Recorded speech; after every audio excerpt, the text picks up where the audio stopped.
Na história do universo nunca houve, nem haverá, traição maior. A criatura que representava a mais magnificente obra de seu Criador ressentiu-se de que sua glória era apenas emprestada, de que o papel que lhe estava destinado era o de tão somente refletir a infinita majestade do Deus que lhe deu o fôlego da vida. Dessa maneira, nasceu no coração de Lúcifer, no recém-criado universo moral, o desprezível impulso da rebelião. Esse impulso originou a insurreição angélica, que foi a mais terrível sedição na história em todos os tempos. Por mais importante e original que tenha sido essa rebelião angélica, as Escrituras não incluem um registro específico do evento. No Antigo Testamento, Satanás aparece pela primeira vez no relato da queda de Adão em Gênesis capítulo 3. Ali, no entanto, ele já era o tentador caído que seduziu os primeiros seres humanos ao pecado. Dessa forma, já no início das Escrituras, a queda de Satanás é tratada como fato. Mas, por razões que não são esclarecidas em nenhum lugar, o próprio relato de sua queda está ausente nesse registro. Ainda assim, o evento é lembrado duas vezes nos escritos dos profetas, por Isaías, em meio a uma inspirada diatribe contra a Babilônia, e mais tarde por Ezequiel, quando ele repreende duramente o rei de Tiro. Essas duas passagens contam-nos a maior parte do que sabemos sobre a queda de Satanás. Aqui temos algumas dificuldades exegéticas. Em ambas as passagens, a menção da rebelião de Lúcifer aparece abruptamente num contexto que não trata especificamente de Satanás. Esse fato levou muitos estudiosos da Bíblia a rejeitar a ideia de que as passagens se referem a uma rebelião luciferiana e a insistir que elas focalizam exclusivamente os governantes humanos das nações pagãs às quais são dirigidas. Apesar disso, é preferível entender que Isaías e Ezequiel propositalmente queriam levar os leitores para além dos crimes de reis humanos, guiando-os até a percepção do grande arquétipo do mal e da rebelião do próprio Satanás. Essas passagens incluem descrições que, mesmo levando em conta a inclinação ao exagero por parte de governantes da antiguidade, não poderiam ser atribuídas a qualquer ser humano.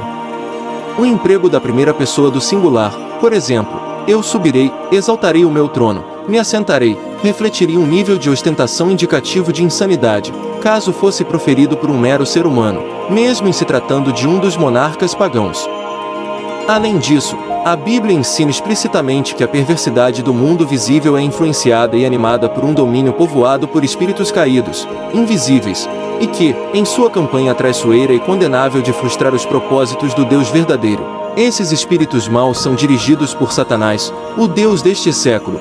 É característico dos escritores bíblicos fazer a conexão entre o mundo visível e o invisível, e isso de forma tão abrupta que pega o leitor momentaneamente desprevenido. Quando Pedro expressou seu horror ante o pensamento da morte de Jesus, o Senhor lhe respondeu: "Para trás de mim, Satanás." O profeta Daniel pula de uma descrição profética sobre Antíoco Epifânio para uma descrição similar do anticristo no fim dos tempos. De Isaías 14 e Ezequiel 28 emerge um quadro relativamente extenso de Satanás antes de sua rebelião. Ele foi o ser mais exaltado de toda a criação, a mais grandiosa das obras de Deus, um ser celestial radiante que refletia da maneira mais perfeita o esplendor de seu Criador. Assim, ele apropriadamente era chamado de Lúcifer. Essa palavra vem de uma raiz hebraica que significa brilhar, sendo usada unicamente como título para referir-se à estrela de maior brilho e cujo resplendor mais resiste ao nascimento do sol. O nome Lúcifer tornou-se amplamente usado como título para Satanás antes de sua rebelião porque é o equivalente latino dessa palavra. Na realidade, é difícil saber com certeza se o termo foi empregado com o sentido de nome próprio ou de expressão descritiva. Ezequiel afirmou que esse anjo exaltado estava no Éden, jardim de Deus. Aqui, a referência não é ao Éden terreno que Satanás invadiu para tentar a humanidade, mas à sala do trono em que Deus habita em absoluta majestade e perfeita pureza.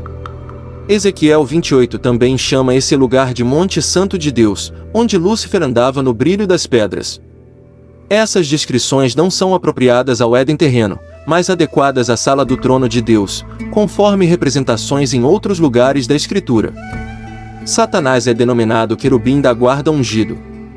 Querubins representam a mais alta graduação da autoridade angélica, sendo seu papel guardar simbolicamente o trono de Deus.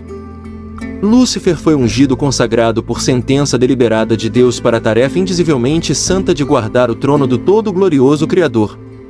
Ele é descrito como sendo dotado de beleza inigualável, vestido de luz radiante, equipado com sabedoria e capacidade ilimitadas, mas também criado com o poder de tomar decisões morais reais. Portanto, a obrigação moral mais básica de Satanás era a de permanecer leal a Deus, de lembrar sempre que, independentemente de quão elevada fosse a sua posição, seu estado era o de um ser criado. Neste ponto, encontramo-nos diante de um dos mais profundos mistérios do universo moral, conforme revelado nas Escrituras. Como é que o pecado entrou no universo? Está claro que a entrada do pecado tem conexão com a rebelião de Satanás. Mas, como foi que o impulso perverso surgiu no coração de alguém criado por um Deus perfeitamente santo? Diante de tal enigma, temos de reconhecer que as coisas encobertas de fato pertencem a Deus, as reveladas, no entanto, pertencem a nós. E três dessas realidades claramente reveladas merecem ser enfatizadas. A queda de Lúcifer foi resultado de sua insondável e pervertida determinação de usurpar a glória que pertence unicamente a Deus. Esse fato é explicitado em uma série de 5 afirmações que empregam verbos na primeira pessoa do singular, conforme registradas em Isaías 14. Nisto consiste a essência do pecado e o desejo e a determinação de viver como se a criatura fosse mais importante que o Criador. Satanás é inteiro e exclusivamente responsável por sua escolha perversa. Nisso existe uma dimensão inescrutável. Alguns têm argumentado que Deus deve ter sua parcela de responsabilidade por este e todo outro crime porque, caso fosse de seu desejo, poderia ter criado um mundo em que tal rebelião fosse impossível. Nele não poderiam ser incluídos agentes morais feitos à imagem de Deus, dotados da capacidade de tomar decisões reais e, consequentemente, de escolher adorar e amar a Deus. Há verdade nessa observação, mas também há mistério. O relato deixa claro que o orgulho fez com que Lúcifer caísse numa terrível armadilha, mas nada explica como tal orgulho de perdição pode surgir no coração de uma criatura de Deus não caída e perfeita. No entanto, não há mistério quanto ao fato de que Satanás é totalmente com justiça responsável pelo seu crime.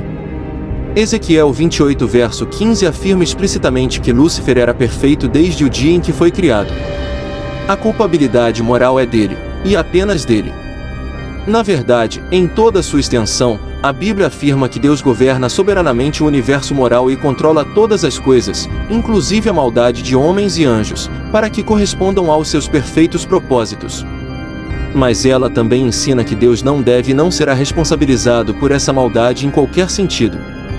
Finalmente, por causa de sua rebelião, Satanás tornou-se o inimigo de Deus e de tudo o que é divino. Sua queda, bem como a dos espíritos que se uniram a ele, é irreversível, não há esperança de redenção. Satanás foi privado da comunhão com o Deus Santo de forma final e irrecuperável. Para ser exato, Satanás ainda tem acesso à sala judicial do trono do universo por causa de seu papel de acusador dos irmãos, papel este que lhe foi designado divinamente. Tal acesso, no entanto, é destituído da comunhão com Deus ou da sua aceitação. Devido à sua traição, que foi a mais terrível na história de todos os tempos, Satanás e seus anjos somente podem esperar a condenação e a punição eternas. Esse é o canal Mundo Ontológico. Se inscreva no canal e comente o que você achou desse vídeo. Nos seguem nas redes sociais também. Forte abraço! Até mais!